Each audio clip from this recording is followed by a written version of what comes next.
तुम दोनों अपना कमरा साफ क्यों नहीं कर लेते और एंट को अपने कमरे में रहने के लिए क्यों नहीं कह देते? एंट पहले ही 3 बार कमरा बदल चुका है। पहली 2 बार दूसरों की वजह से हुआ, लेकिन तीसरी बार उसकी गलती है ना? हम दोनों इससे सहमत नहीं हैं। सब कुछ मौसम के बदलाव के अनुसार है। जाओ और कमरा साफ करो। लड़के के साथ कमरा रखना अशुभ है। चलो उसके लिए नियम बनाते हैं और उसे खुद कमरा खाली करने को मजबूर करते हैं। अच्छा विचार है।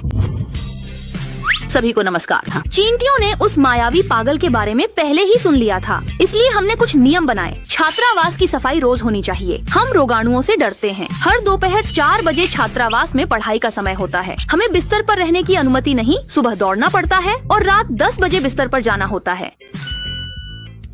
वह अच्छा लगता है तो तुमने हॉस्टल क्यों बदला? चींटियां दही के लिए तुम्हारा शुक्रिया अदा करती हैं। 6 महीने में 3 बार हॉस्टल क्यों बदला? हमें लगता है तुम अच्छे इंसान हो। अच्छा होना मुश्किल कमरे में रहना आसान नहीं बनाता। एज छात्रावास में खाना खाने की अनुमति नहीं है क्योंकि गंध रहती है। मैंने शुल्क चुका दिया है, इसलिए मैं जो चाहूँ कर सकता हूँ।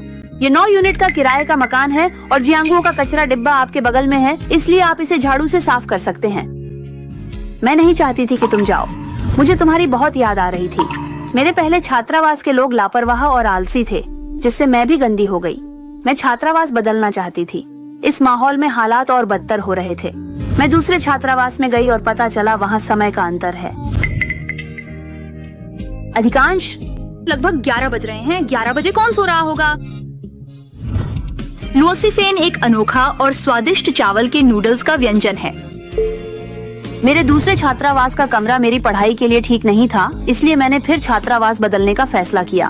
अब समझ आया कि मेनेसियस की माँ ने 3 बार घर क्यों बदला। वातावरण इंसान को बदल सकता है। मुझे लगता है हम दोनों एक दूसरे के लिए सही हैं और छात्रावास बदलना कोई बड़ी बात नहीं है। एक ही जगह रहकर बोर होना उससे बुरा है। चलिए पढ़ना शुरू करें। लोग एक बड़े आलसी बर्तन में रखे लोगों जैसे होते हैं। सिर्फ अच्छी चीजों के पास रहने से ही उनमें सुधार हो सकता है। हमें चुनने का अधिकार है।